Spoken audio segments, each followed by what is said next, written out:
ആചാര്യ T V Hindu ആചാരങ്ങളെയും അനുഷ്ഠാനങ്ങളെയും കുറിച്ച് കൂടുതൽ അറിയാൻ ഈ ചാനൽ സബ്സ്ക്രൈബ് ചെയ്യുക.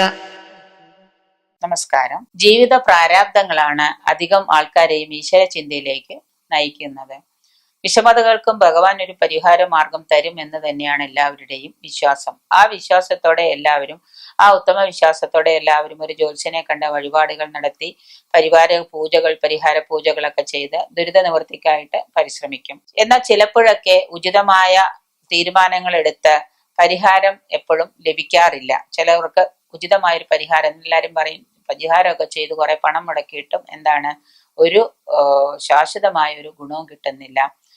എന്താണ് ഇതിന്റെ പരിഹാരം? ഈ പരിഹാരം ചെയ്യുന്നതിന് ഗുണം കിട്ടാത്തതിന്റെ പരിഹാരം എന്താണ്? എന്തുകൊണ്ടാണ് നമുക്ക് നമ്മുടെ ഈ വഴിപാടുകളൊക്കെ ചെയ്തിട്ടും പൂജ ചെയ്തിട്ടും നമുക്ക് പരിഹാരങ്ങൾ കിട്ടാത്തത്? വഴിപാടുകൾ കൊണ്ട് നമുക്ക് ഗുണം കിട്ടാത്തത് എന്തുകൊണ്ടാണ്? പലരെയും വിഷമിപ്പിക്കുന്ന ഒരു അവസ്ഥയാണ് ഈ വഴിപാടുകളും പരിഹാരങ്ങളും ദുരിത നിവൃത്തിയും.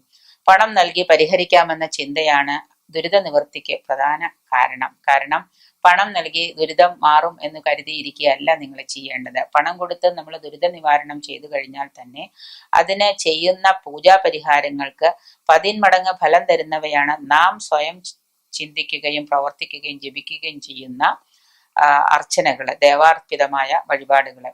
ദുരിത നിവൃത്തിക്കും ഐശ്വര്യത്തിനും നാം സ്വയം ദേവങ്കം നടത്തുന്ന വഴിപാടുകള്, നമ്മളും കൂടെ അതിൽ മനസ്സർപ്പിച്ച് പ്രാർത്ഥിച്ചാൽ മാത്രമേ നമുക്ക് ഫലം കിട്ടുകയുള്ളൂ. പരിഹാരങ്ങള് പ്രശ്നങ്ങളും ചെയ്തു കഴിഞ്ഞാൽ, അതായത് ദേവിക്ക് അഭിഷേകത്തിന് നമ്മൾ നല്ലെണ്ണ, അതായത് എണ്ണ സമർപ്പിക്കുന്ന ഒരു ആചാരമാണ് ഛായാസമർപ്പണം എന്ന് പറയും. അത് നമ്മൾ പൂജാ പരിഹാരങ്ങൾ ചെയ്യുന്ന സമയത്ത് ദേവിക്ക് നമ്മൾ നല്ലെണ്ണ സമർപ്പിക്കുന്ന ഒരു ആചാരമാണ്.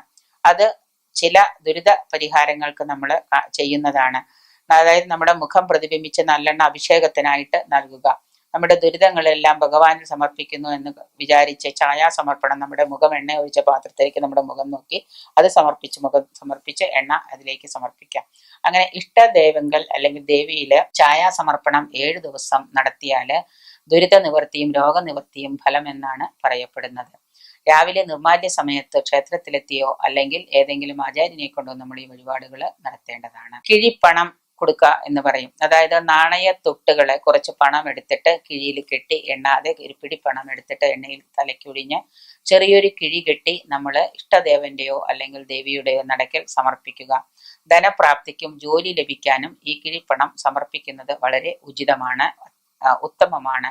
വ്യവസായികൾക്ക് കിഴിപ്പണ സമർപ്പണം വിജയകരമാണെന്ന് കരുതപ്പെടുന്നു. വ്യവസായം ചെയ്യുന്നവർക്ക് കിഴിപ്പണം വളരെ ഉചിതമാണ്. അന്നാന്നത്തെ വരവിൽ നിന്നും ഒരു നാണയത്തൊട്ട് തലയ്ക്കൊഴിഞ്ഞ് മാറ്റി വയ്ക്കുക. ആ ആഴ്ചയിൽ ഒരിക്കൽ ഈ തുക കിഴികെട്ടി ഇഷ്ടദേവന്റെ നടക്കൽ നിങ്ങൾ വയ്ക്കുക. ഒന്നിലധികം ദേവതകളെ കരുതുന്നവർ പ്രത്യേകമായി മാറ്റി കിഴികെട്ടി സമർപ്പിക്കുക.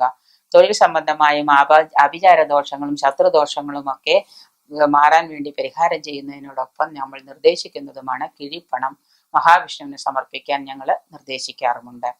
പിന്നീട് ചെയ്യുന്ന മറ്റൊരു ദുരിത നിവാരണ വഴിപാടാണ് മാല കോർത്ത്, ദുരിതങ്ങൾ കോർത്തൊരു പൂമാല. അതായത് സകല ദുരിത നിവർത്തിക്കും ഉത്തമമായൊരു മാർഗമാണ് പൂക്കൾ ചേർത്ത പൂമാല സമർപ്പിക്കുക എന്നത്. ഓരോ ദേവകൾക്കും പ്രത്യേകം സങ്കല്പ പുഷ്പങ്ങളുണ്ട്. എല്ലാവർക്കും ഒരേ പൂവല്ല, ഓരോ ദേവതകൾക്കും ഓരോ സങ്കല്പ പുഷ്പങ്ങളുണ്ട്. അപ്രകാരം മാല കെട്ടി ആ സങ്കല്പ പുഷ്പങ്ങളെ കൊണ്ട് മാല കെട്ടി വേണം നമ്മുടെ ദുരിത നിവാരണത്തിന് നമ്മൾ ദൈവത്തെ പ്രാർത്ഥിക്കാൻ, ദേവനെയോ അല്ലെങ്കിൽ ദേവിയോ പ്രാർത്ഥിക്കാൻ. നമ്മളുടെ കുടുംബത്തിന്റെ ഐശ്വര്യത്തിന് വളരെ ഉത്തമമാണ്. ഇപ്രകാരം മാല കെട്ടുമ്പോൾ അതാത് ദേവിക്ക് പ്രിയമുള്ള പൂക്കൾ കൂടി നമ്മൾ ഉൾപ്പെടുത്തേണ്ടത് 12 ദിവസം ചെത്തിമാല ദേവിക്ക് സമർപ്പിക്കുക. തുളസി മാല 7 ദിവസം വിഷ്ണുവിന് സമർപ്പിക്കുക. കരവീര പൂക്കൾ കൊണ്ട മാല ശിവന് സമർപ്പിക്കുക. അത് 3 ദിവസം ചെയ്യാം. ഇങ്ങനെയൊക്കെ ചെയ്യുന്നത് കൊണ്ട് നമ്മളുടെ ദുരിത നിവാരണം നടക്കുമെന്ന് ഉറപ്പായിട്ടും നമുക്ക് വിശ്വസിക്കാം.